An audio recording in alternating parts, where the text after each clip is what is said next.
মাইগ্রেন্টকে যদি আপনি এখানে স্পন্সর করতে চান, বাইরে থেকে আনতে চান, ইভেন কোনো মাইগ্রেন্ট ওয়ার্কারকে আপনি স্পন্সর করতে চান এই দেশেও, ধরেন একজন স্টুডেন্টকে বা একজন পিএইচডব্লিউতে যিনি আছেন তাকে আপনি রাখতে চাচ্ছেন, হয়তো বা উনি আপনার এক্সিস্টিং এমপ্লয়ি হতে পারে।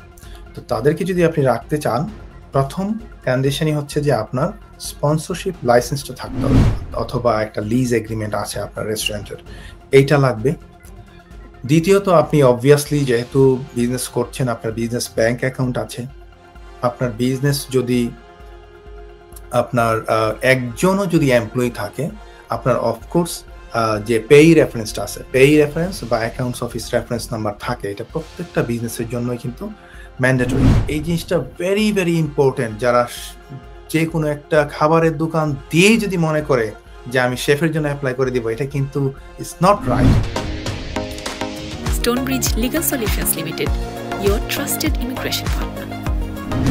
যে ব্যবসায়ী মনে করছেন যে তিনি এই 38,700 পাউন্ড স্যালারি দেখিয়েই বাংলাদেশ থেকে শেফ আনতে চান, এখন তাকে কি করতে হবে? তার কি লাইসেন্স করতে হবে বা লাইসেন্সের প্রক্রিয়াটি কি, এবং কিভাবে তিনি দক্ষ শেফ বা কর্মী বাংলাদেশ থেকে নিয়ে আসতে পারবেন, সেই প্রক্রিয়াটা যদি আপনি একটু বলেন।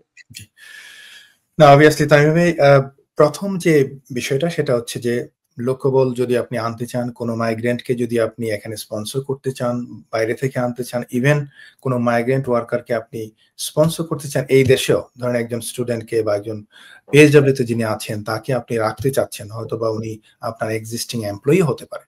তো তাদেরকে যদি আপনি রাখতে চান, প্রথম কন্ডিশনই হচ্ছে যে আপনার স্পন্সরশিপ লাইসেন্সটা থাকতে হবে। তো স্পন্সরশিপ লাইসেন্স করার জন্য আপনার হোম অফিসের যেই রিকোয়ারমেন্টসটা রয়েছে সেটা হচ্ছে যে আপনি যেই বিজনেসই করুন, ম্যাক্সিমাম ডকুমেন্টস কিন্তু আপনার লিগালি যদি আপনি বিজনেসটা করে থাকেন, এটা আমি যদি মানে রেস্টুরেন্ট বিজনেসের কথাই বলি, অবভিয়াসলি আপনার প্রথম যেই জিনিসটা দরকার সেটা হচ্ছে যে আপনি অবভিয়াসলি একটা জায়গায় রেস্টুরেন্টটা করছেন, রেস্টুরেন্ট অথবা টেকওয়ে হতে পারে। তো এই যে প্রিমিজেস লাইসেন্স অথবা একটা লিজ এগ্রিমেন্ট আছে আপনার রেস্টুরেন্টের, এইটা লাগবে। দ্বিতীয়ত, আপনি অবভিয়াসলি যেহেতু বিজনেস করছেন, আপনার বিজনেস ব্যাংক অ্যাকাউন্ট আছে। আপনার বিজনেস যদি আপনার একজনও যদি এমপ্লয়ি থাকে, আপনার অফকোর্স যে পেই রেফারেন্সটা আছে, পেই রেফারেন্স বা অ্যাকাউন্টস অফিস রেফারেন্স নাম্বার থাকে, এটা প্রত্যেকটা বিজনেসের জন্যই কিন্তু ম্যান্ডেটরি, এটা থাকেই। আপনার একজনও যদি আপনার থাকে এমপ্লয়ি, এই জিনিসগুলি থাকে। আপনি যদি না থাকে, সেটা আপনার অ্যাকাউন্টেন্টকে বললেই আপনাকে দিয়ে দিবে। আর ভিএটি রেজিস্ট্রেশন থাকলে তো থাকলো, এটা ম্যান্ডেটরি না, এটা ডিপেন্ডস অন আপনার বিজনেসের উপর। আরেকটা হচ্ছে আপনার একটা ইন্স্যুরেন্স লাইসেন্স থাকতে পারে আপনার, সরি, আরেকটা হচ্ছে insurance, which is employers liability insurance. তো এমপ্লয়ার্স লায়াবিলিটি ইন্স্যুরেন্সটা দরকার, কারণ হচ্ছে যে আপনার যদি একজনও এমপ্লয়ি থাকে, আপনি অবশ্যই এমপ্লয়ার লায়াবিলিটি ইন্স্যুরেন্স, পাশাপাশি আরো অন্যান্য ইন্স্যুরেন্স থাকতে পারে, বাট হোম অফিসের রিকোয়ারমেন্টস হচ্ছে এমপ্লয়ার্স লায়াবিলিটি। আপনার সাথে সাথে আপনার বিজনেস ইন্স্যুরেন্স থাকতে পারে, পাবলিক লায়াবিলিটি ইন্স্যুরেন্স থাকতে পারে, অন্যান্য ইন্স্যুরেন্স থাকতে পারে, বাট হোম অফিসের রিকোয়ারমেন্টসটা হচ্ছে employers liability insurance. As long age আপনার এই 4টা ম্যান্ডেটরি ডকুমেন্টস আছে, আপনি কিন্তু অ্যাপ্লিকেশন করতে পারবেন স্পন্সরশিপের জন্য।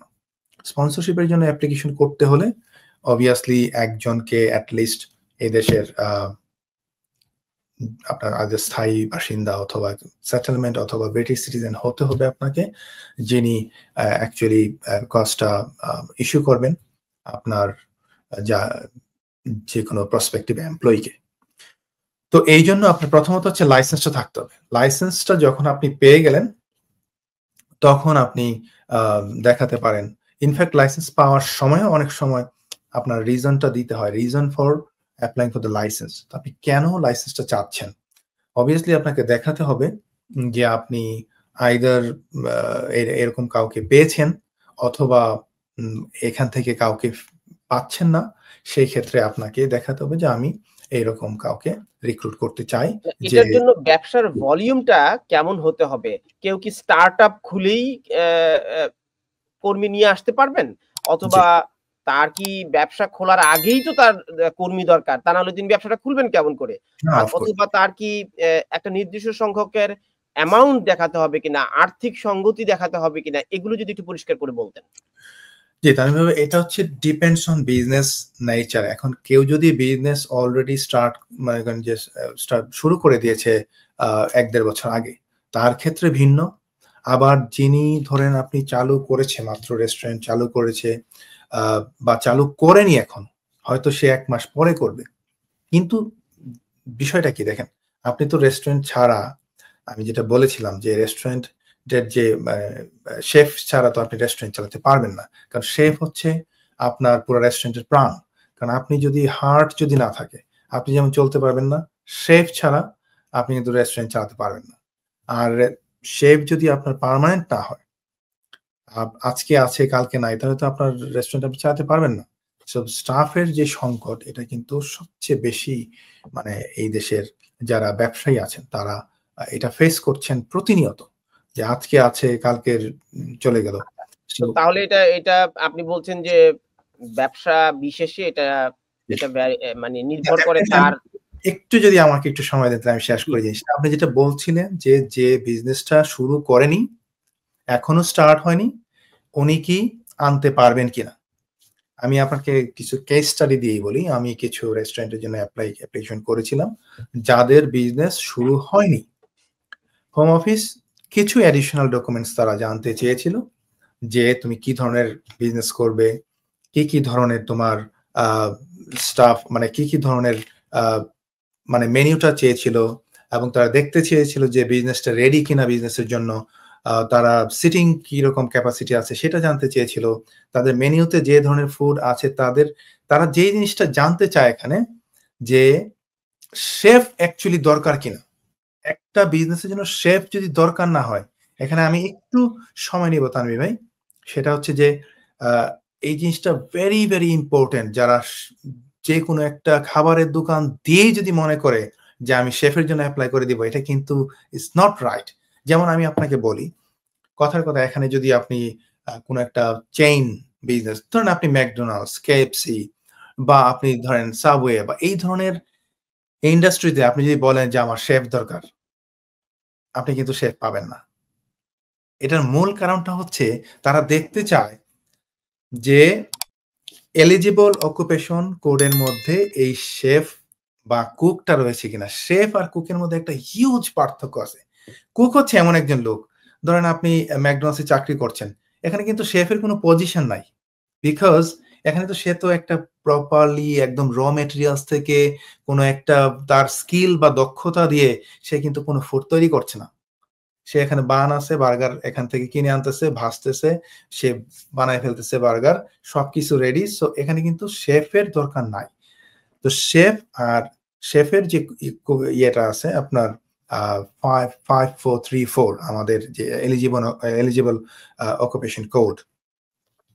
তো আর কুক রয়েছে হচ্ছে আপনার 5435। তো কুক কিন্তু not in eligible occupation for the purposes of like this visa. So এখন আমি যেটা বলছি যে শেফ লাগবে কিনা এটা কিন্তু একটা গুরুত্বপূর্ণ বিষয়। তো আপনি যেকোনো একটা রেস্টুরেন্ট খুলে যদি আপনি শেফের জন্য অ্যাপ্লিকেশন করেন, it will be refused. Chef লাগবে তখনই আপনি যখন স্পেসিফিক্যালি বলবেন যে তার একটা স্পেশাল স্কিল এবং দক্ষতা দিয়ে র মেটেরিয়ালস থেকে সে এই ফুডটা তৈরি করে যেটা আমি আপনি পারবো না। সিম্পল। আমাকে ট্রেনিং দিল, আমি শেফ হতে পারব না হয়তো ৭ দিন বা ১৫ দিনে বা ১ মাসে। তো দ্যাট ইস দ্য ফ্যাক্টর আপনাকে মানে ফুলফিল করতে হবে জিনিসটা।